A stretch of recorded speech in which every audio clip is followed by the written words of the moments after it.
Bonjour, bienvenue. J'espère que vous avez bien dormi. J'espère que vous avez pu avoir un peu de temps pour méditer, pour prier, pour nous restituer avec le Seigneur. Alors hier, dans la première partie, lundi matin, il était question de Samuel. Samuel qui est très jeune, dont sa mère a la foi. On voit que la foi est très présente. Elle l'invite à aller au temple. Et au temple, le prêtre qui est là va reconnaître doucement, reconnaître simplement ce qu'il y a dans le cœur de Samuel. Euh, il est à l'écoute.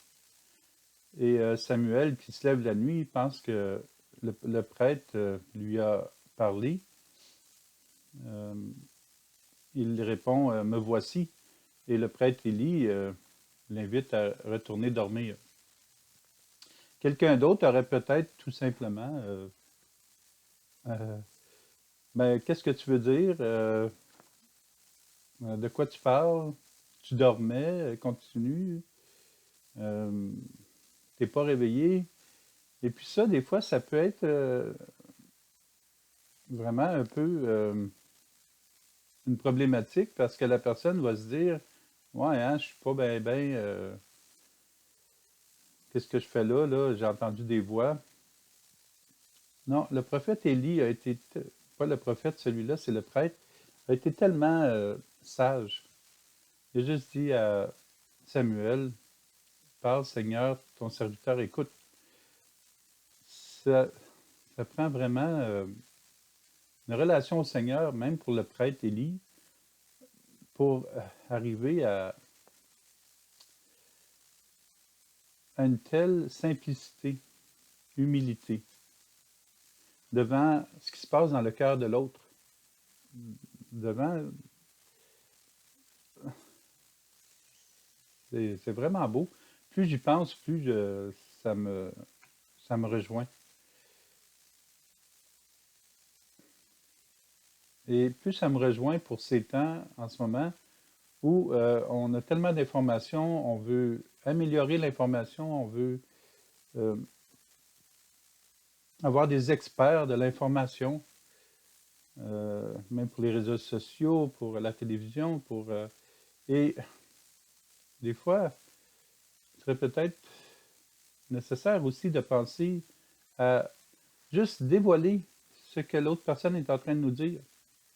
Premièrement, l'écouter, mais lui dévoiler ce qu'elle a dans son cœur, qui est tout simple.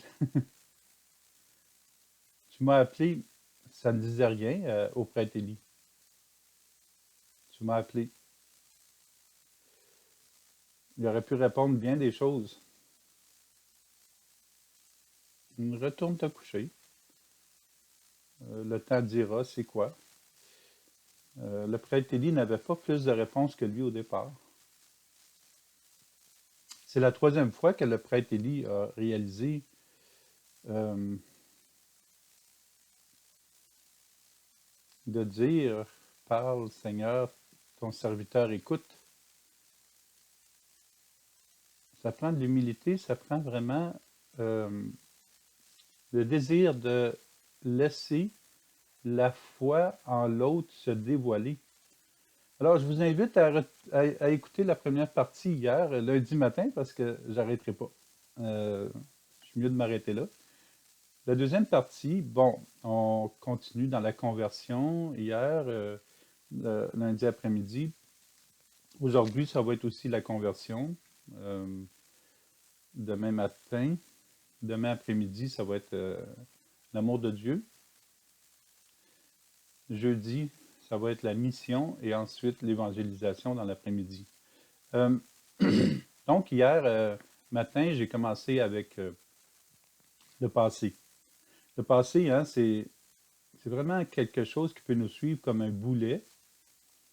Ou si on a vraiment lâché prise, puis on a donné les chaînes à Jésus, ben, ça peut devenir un moment de liberté. Un temps où on est vraiment à l'écoute, on prend du temps, on analyse nos pensées. Je n'ai pas parlé de la pensée hier, mais on analyse nos pensées. Et pour ne pas le remémoriser nos pensées, ben, on les donne à Jésus, puis on dit, ah, maintenant, je les remis à Jésus. Jésus va guérir, Jésus va venir purifier ce qui a besoin d'être purifié. Il va me laisser ce qui est bon pour moi. Puis je vais pouvoir continuer ma vie avec ça, sans le boulet, sans les chaînes. Et ça fait une grande transformation dans notre vie. Bon, il s'agit de le pratiquer. C'est comme autre chose. Si on ne le pratique pas, on n'y arrivera pas. Alors, c'est important de le pratiquer à tous les jours. Dès qu'on a une parole négative ou quelque chose en tête, ou que quelqu'un nous dit quelque chose de négatif, on le donne à Jésus, puis on remercie le Seigneur pour son amour qui vient prendre sa place. Bon, je pourrais continuer là aussi, mais ça, c'est dans la deuxième vidéo du lundi après-midi sur le passé. Alors, vous pouvez retourner voir dans les vidéos YouTube, dans cette section où j'ai mis la première retraite, toutes les vidéos ensemble. Voilà, ce matin, nous étions dans le passé. Maintenant, on ne s'en rend pas compte, mais on est souvent aussi dans le futur. Dans le futur, il y a aussi des pièges, il y a aussi des situations qui nous bloquent, qui nous saisissent. Et si on ne s'en rend pas compte, ben, c'est le deuxième boulet qui est rattaché au deuxième pied. Alors, le futur est aussi quelque chose qui est beaucoup plus présent qu'on le pense. Et nous remarquons une chose, c'est que nous vivons dans le moment présent. On ne vit pas dans le futur ni dans le passé. Alors, nous sommes toujours en ce moment. Et là, on est en ce moment. Là, on est en ce moment. Là, on est là. On n'est pas demain, puis on n'est pas hier. On n'est pas dans demain, puis on n'est pas dans hier. Alors ça, c'est intéressant de le savoir. Puis, ça nous déstabilise un peu au départ de rentrer comme ça au présent. Mais c'est vraiment nécessaire pour être libre. Et plus on est libre, plus on devient nous-mêmes, plus on peut entrer en relation avec le Seigneur. Lui, il est toujours en relation avec nous, mais quand on est dans le passé ou dans le futur, ben là, c'est difficile pour lui de nous rejoindre. Ça, nous allons en parler un petit peu plus davantage demain. Cet après-midi. Oui, cet après-midi. Alors, le présent, c'était cet après-midi. Demain, c'est l'amour dans ce cas-là, matin et après-midi. Alors, le futur, c'est intriguant. C'est rempli de possibilités et ça permet surtout de rêver. Mais nous savons que le rêve n'est jamais, jamais la réalité. Alors, on est peut-être dans un temps où on rêve beaucoup. Mais c'est très important de revenir à la réalité. Qu'est-ce qui est réel de ce qui ne l'est pas? Et je pense que c'est le défi de notre temps. Nous pouvons rêver à quelque chose pendant des années et jamais le réaliser.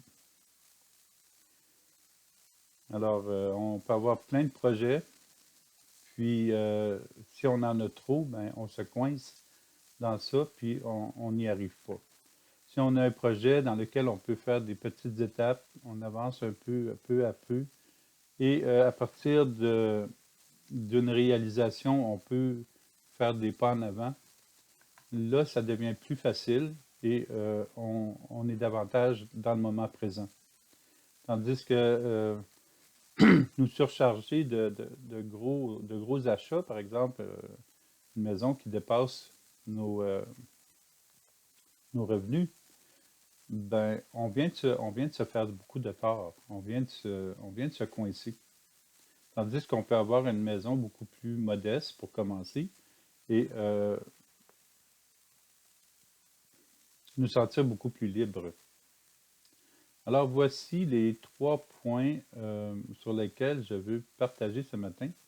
Il y a les soucis. On a beaucoup de soucis par rapport au futur. Le fait de jurer, quand on jure sur quelque chose, c'est dans le futur, c'est jamais dans le passé. Et il y a la promesse. Je promets ceci, je promets cela. Bon, bien sûr, pour le mariage, c'est quelque chose de différent que de promettre la lune. Le mariage, c'est de promettre d'aimer. Bon, je pense que ça va pour tout le monde. Tout le monde veut aimer, tout le monde veut apprendre à aimer et être aimé. Alors pour ça, le mariage, il n'y a aucun problème. Mais pour d'autres situations, c'est ce qu'on verra euh, dans les prochaines minutes. Alors commençons avec les soucis.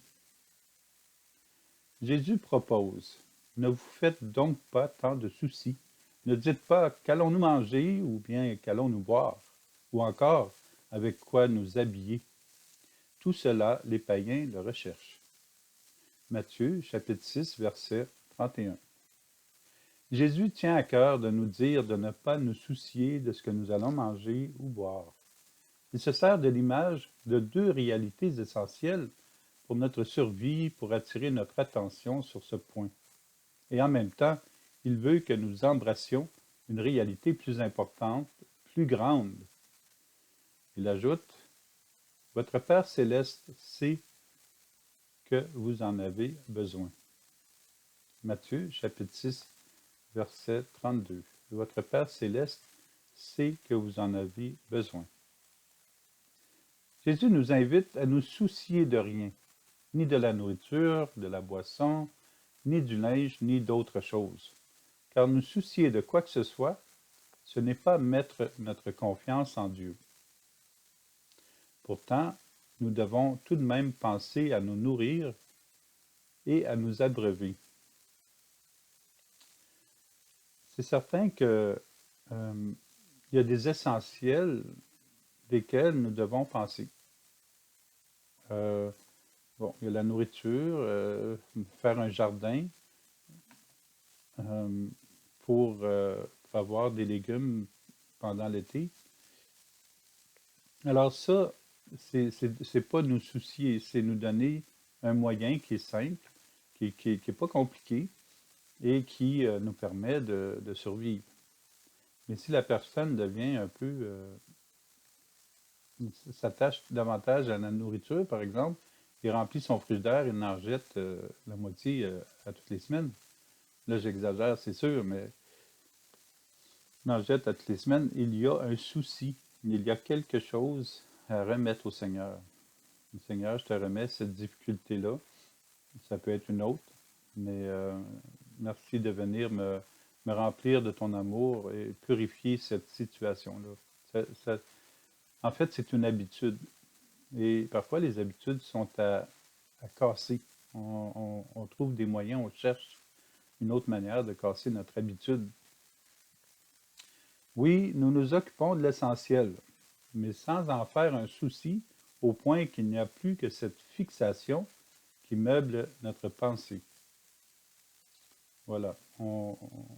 Dès qu'il y a une fixation sur quelque chose, dès qu'il y a un attachement à quelque chose ou à une personne, mais là, il y a des soucis. Parce qu'on veut toujours arriver à réussir. Et parfois, ça nous épuise énormément. Nous soucier, c'est aussi ne pas penser aux autres. On dirait que cela fait du mal de l'entendre. Nous sommes attentifs aux autres. Bien sûr, nous pensons aux autres. Mais l'idée ici est de continuer à nous améliorer sur ce point. En nous améliorant, nous nous aidons nous-mêmes. Pendant que nous amassons des biens dans nos armoires, les personnes n'ont pas idée de ce qu'est le bien-être. Nous voyons ça un peu partout, des couvertures spéciales pour protéger les véhicules, les bicycles, les barbecues. Tant mieux, il y a peut-être une bonne idée pour ça. Mais c'est curieux de voir que nous prenons tant de soin du matériel que nous avons. Et des couvertures pourraient servir à quelqu'un. c'est une idée comme ça.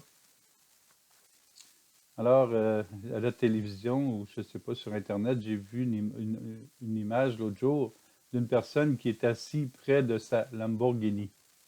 Vous savez qu'une Lamborghini, c'est une voiture qui est très chère et sûrement très chère à cette personne. Le message dit, finalement, j'ai pu me payer un café.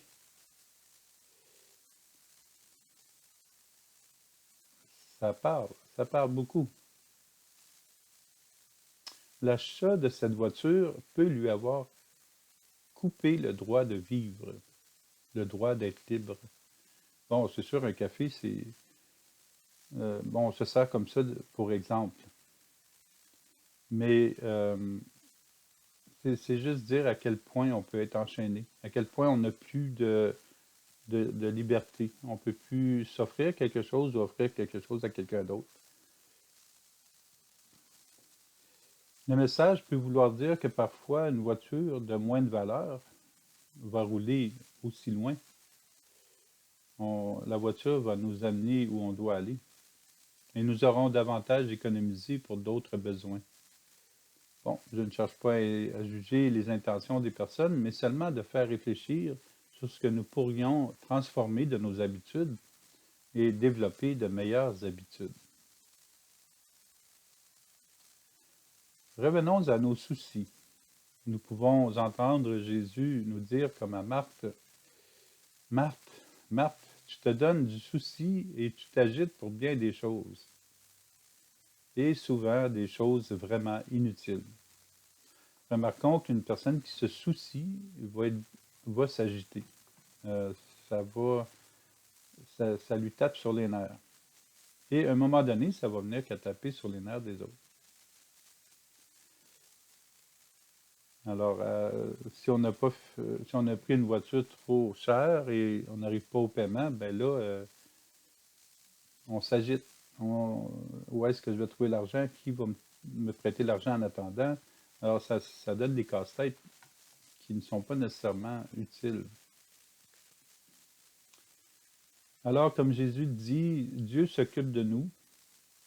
Votre Père céleste sait que vous en avez besoin. Alors, le besoin de l'essentiel, on a besoin de travailler. Dans un pays nordique, on a besoin d'une maison. Alors, c'est des essentiels. Mais le souci, c'est de trop s'en faire, de trop s'en mettre sur les épaules. Euh, un exemple qui est assez frappant, c'est penser à un enfant de 3 ans qui est assis dans le coin. Son parent a une inquiétude par rapport à cet enfant-là. Et le parent va regarder l'enfant avec l'inquiétude dans ses yeux. L'enfant va le recevoir, puis il va même reculer. L'enfant va ressentir cette émotion-là.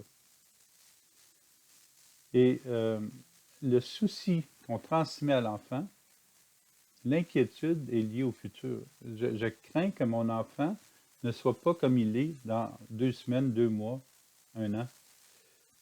Il y a peut-être une difficulté avec la santé, puis là, j'ai vraiment une inquiétude pour cet enfant-là. Mais l'inquiétude est liée à la peur. La peur est liée à l'éloignement de l'amour de Dieu. Alors, remarquez la différence en peu de temps si j'arrive avec l'inquiétude dans mes yeux ou si j'arrive avec la joie et je me dis, bon, ça, je vais m'en occuper quand je vais avoir quelques minutes. Je vais regarder comment je peux aider dans la situation de mon enfant. Mais si je regarde l'enfant avec un sourire, l'enfant va continuer à jouer et je n'ai pas besoin de lui transmettre cette inquiétude-là. Alors, les soucis, l'inquiétude qui est semblable, est liée au futur. Dieu veille sur nous et il s'occupe de nos besoins. Alors, je remets la situation de mon enfant à Dieu et je continue. Et lorsque j'aurai une réponse, j'aurai la réponse pour l'enfant.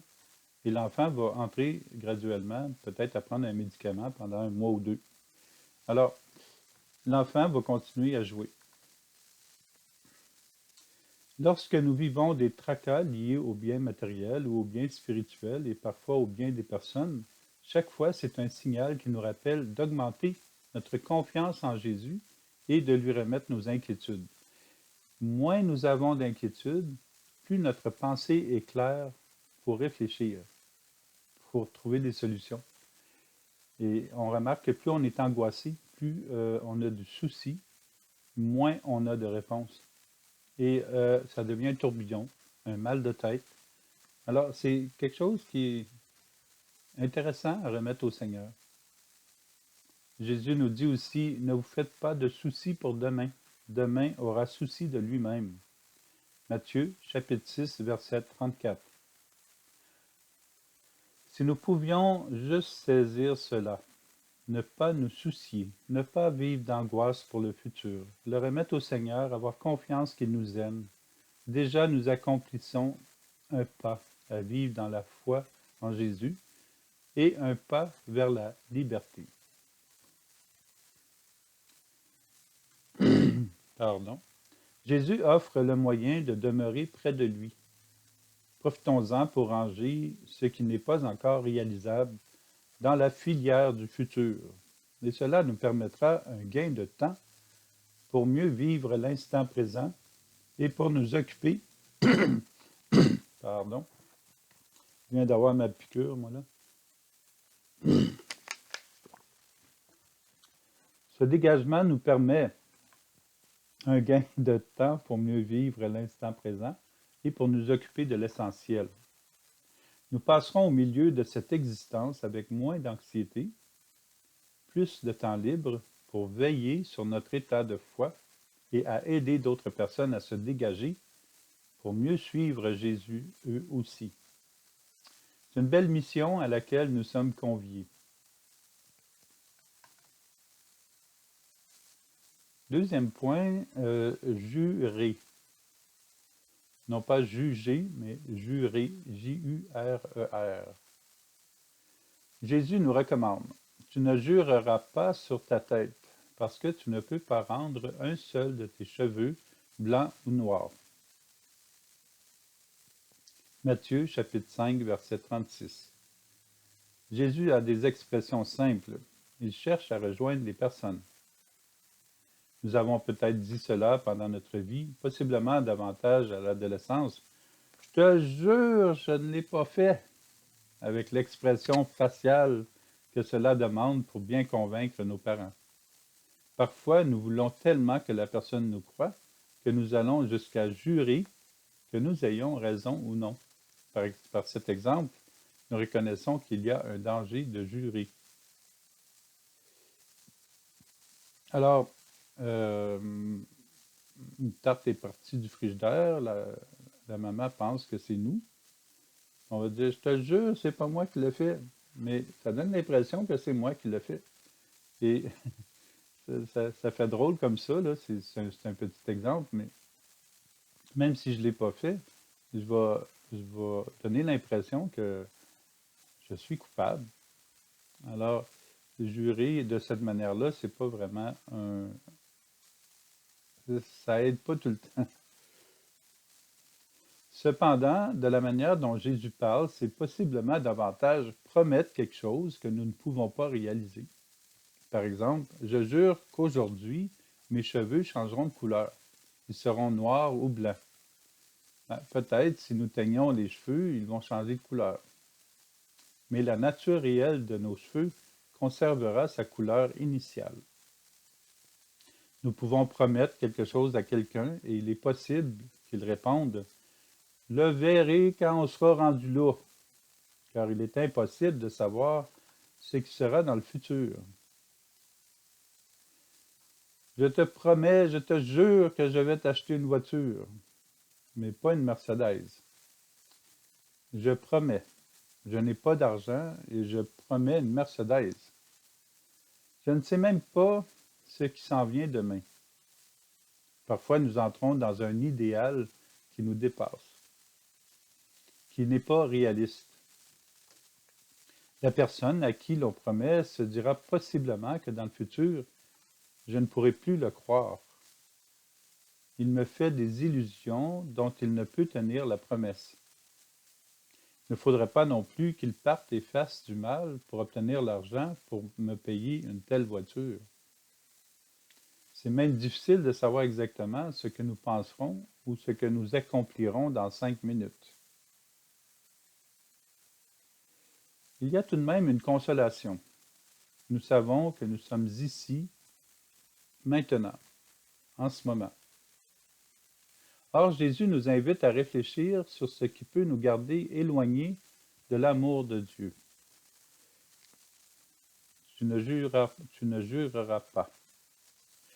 Lorsque nous portons la responsabilité de ce qui s'en vient, lorsque nous jurons sur quelque chose qui n'est pas, lorsque nous nous braquons devant la volonté de Dieu et tordons la réalité future selon notre volonté, nous nous éloignons de l'amour de Dieu.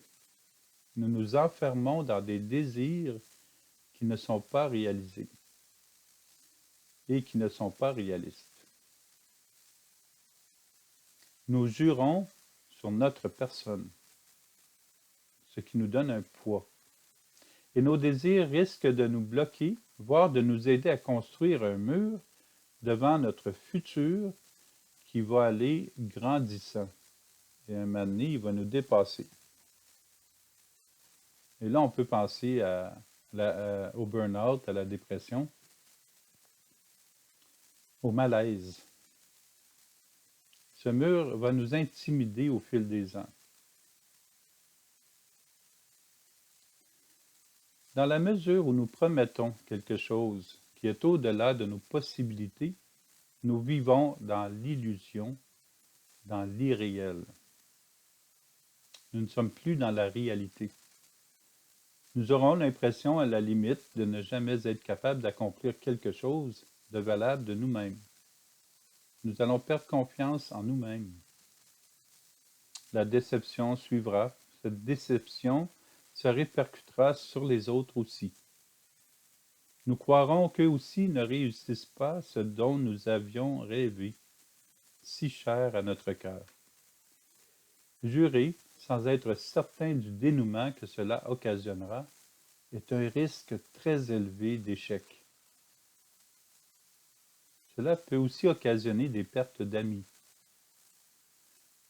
Dans ce cas, nous allons très certainement nous épuiser moralement et physiquement, par ricochet, épuiser les personnes autour de nous. C'est fatigant de ne pas vivre dans la réalité. C'est fatigant l'illusion. Nous n'avons rien à nous accrocher là. C'est fatigant pour nous et pour les autres.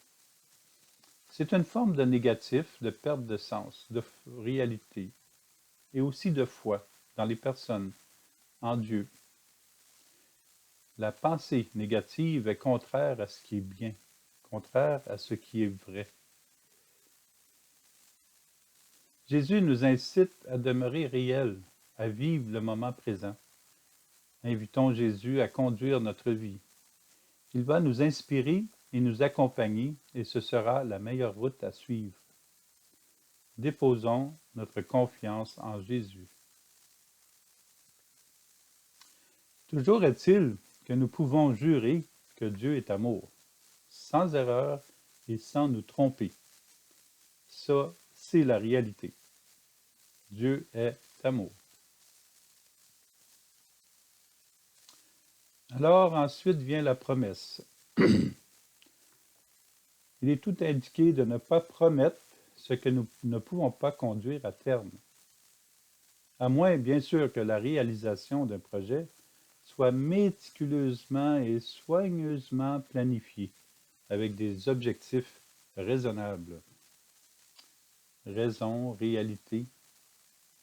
Nous pouvons être élus dans une mairie et promettre de demeurer en poste, mais il y a des gouvernants qui ont laissé leur place parce qu'ils n'ont pas réussi le mandat qu'ils avaient proposé. Ils ont démissionné. Déclarer une promesse engage à la tenir. Nous risquons de démissionner. Et il y a eu des tyrans qui ont tenu coûte que coûte leur promesse jusqu'à la fin de leur règne. Il y a de ces personnages dans la Bible. Il y en a encore aujourd'hui et nous les appelons des dictateurs. Voici un texte du livre de Daniel. Le crieur public proclame avec force: Vous, peuple, nations et gens de toute langue, on vous l'ordonne. Quand vous entendrez le son du cor, de la flûte, de la cithare, de la harpe, de la lyre, de la cornemuse, de tous les instruments, vous vous prosternerez et vous adorerez la statue d'or que le roi Nabuchodonosor a érigée. Celui qui ne se prosternera pas et n'adorera pas sera jeté immédiatement au milieu d'une fournaise de feu ardent. Daniel, chapitre 3, versets 4 à 6. Les dictateurs promettent qu'ils vont régner, comme le roi Nabuchodonosor. Mais ils ne tiennent pas compte des autres. Ils règnent car le pouvoir et l'acclamation de leur personne les rendent fiers. Ils créent leurs propres dieux, des petits dieux. Leur peuple sera soumis et il devra se prosterner et adorer, dans ce cas-ci, une statue en or. Nabuchodonosor, le roi, détourne l'attention sur une statue en or, mais en réalité, c'est envers lui-même qu'il veut cette adoration. L'adoration est tournée vers une personne et non plus vers Dieu. C'est là que ça joue. Nabuchodonosor se croit au-dessus de Dieu et au-dessus des humains. Et pour réussir, il est prêt à n'importe quelle bassesse, trahison, au point de détruire les personnes sur son chemin. Il n'est pas nécessaire de décrire les actions et paroles des dictateurs dans notre monde. Nous en avons déjà une bonne idée. Et à quel point ça fait souffrir les gens. Lorsque Jésus propose des recommandations semblables à ne pas jurer, ne pas tenir de promesses, ne pas nous soucier, c'est toujours pour nous inviter à être prudents et à nous aider à devenir plus libres et heureux. Il ne veut pas dire de ne pas être audacieux et de ne pas nous donner des défis, mais il exhorte à la sagesse et l'audace et aux défis bien calculés. Jésus nous invite à réfléchir constamment et méditer à propos du guet-apens qui peut rendre notre vie misérable, qui peut nous enfermer dans l'orgueil et nous conduire hors des bonnes œuvres pour l'humanité et pour nous. Une bonne promesse est souvent raisonnable. Nous avons avantage à adorer Jésus qui est amour et à embrasser son enseignement pour éviter les pièges non réalisables du futur.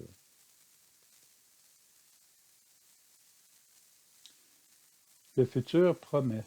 Par exemple, nous voudrions construire une maison dans le futur, mais nous savons qu'avec nos finances projetées, cela semble inatteignable.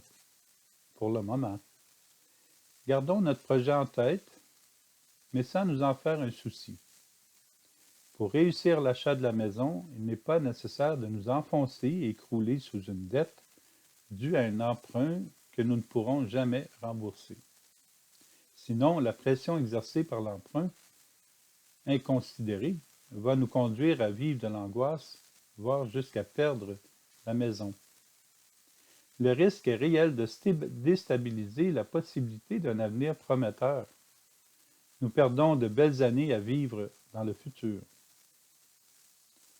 Pour réaliser un budget, par exemple, il est nécessaire de bien terminer notre année et nous assurer de ne pas dépenser au-delà de nos moyens, et cela va nous éviter des maux de tête inutiles. Je sais, tout le monde sait ça, mais il y a peut-être des personnes qui ont besoin de l'entendre.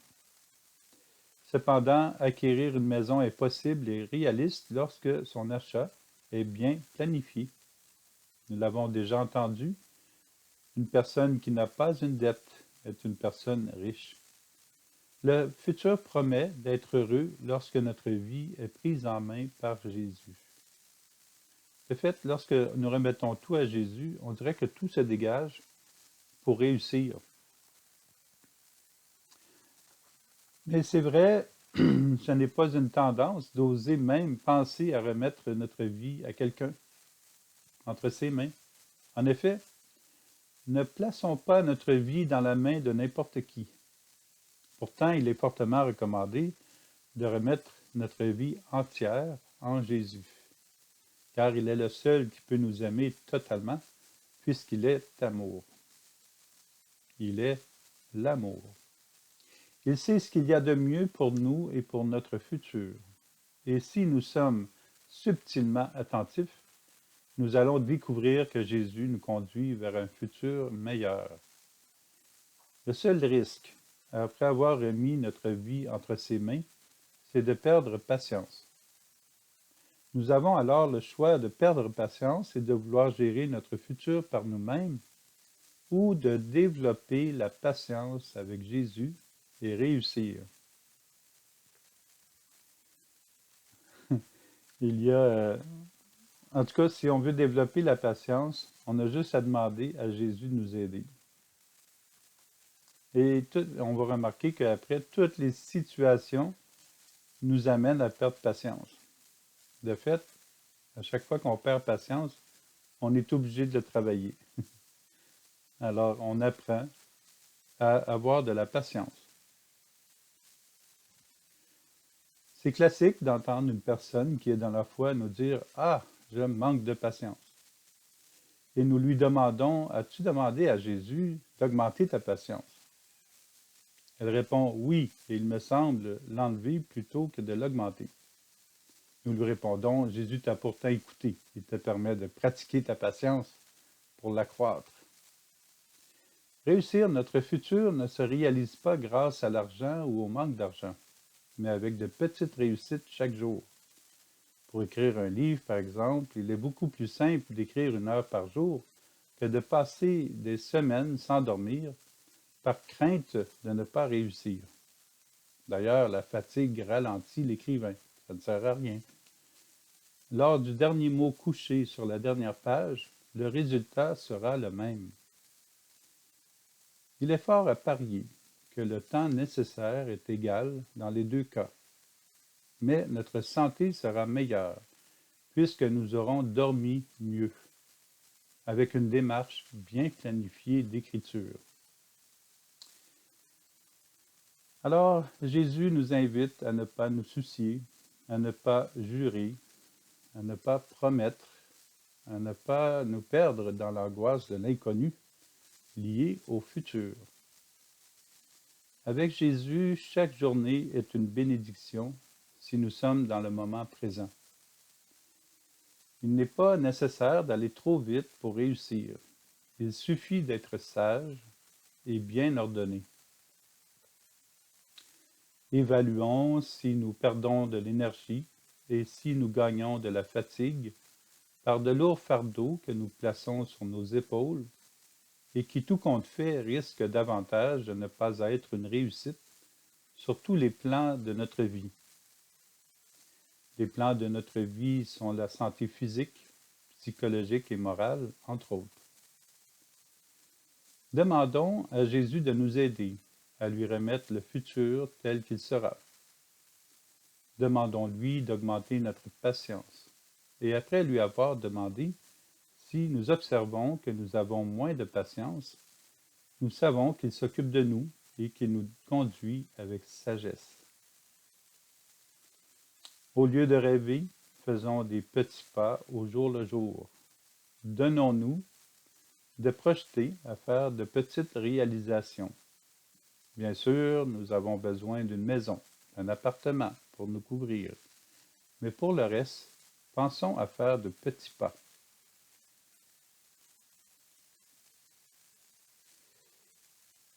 Engageons Jésus avec nous et prions pour le futur que nous désirons. Non, pas le futur que nous désirons. Le futur que Jésus désire pour nous. prions pour le futur que Jésus désire pour nous. Oui, c'est ça. Nos projets se réaliseront et se concrétiseront dans le temps et au bon moment. Et s'ils ne se concrétisent pas, nous aurons ce qui est juste et réel pour nous. Laissons-nous émerveiller de toutes les petites réussites que nous vivrons jour après jour. Et rendons grâce à Dieu pour ce que nous avons présentement, surtout pour ce que nous sommes aujourd'hui grâce à la Trinité. Alors, je vous invite, vous pouvez réécouter l'enseignement. Aussi, je placerai les références bibliques sous cet enseignement sur YouTube. Et je vous invite à continuer à prier, à méditer.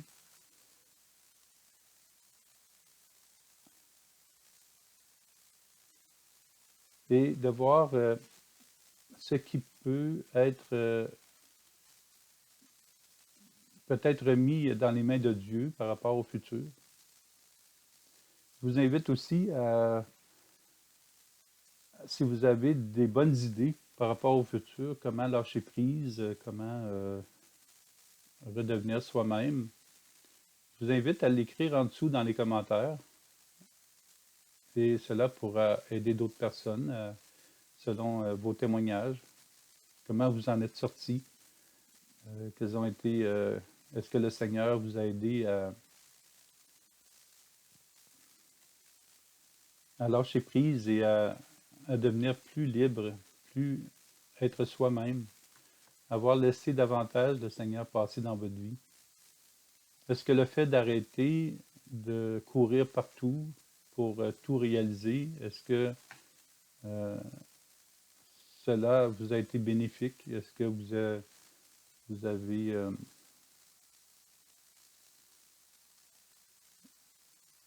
qu'est-ce que ça vous a fait à l'intérieur? Alors, je vais arrêter 3 minutes à l'avance. Je vous souhaite un bon matin et on se reverra cet après-midi. Bonjour!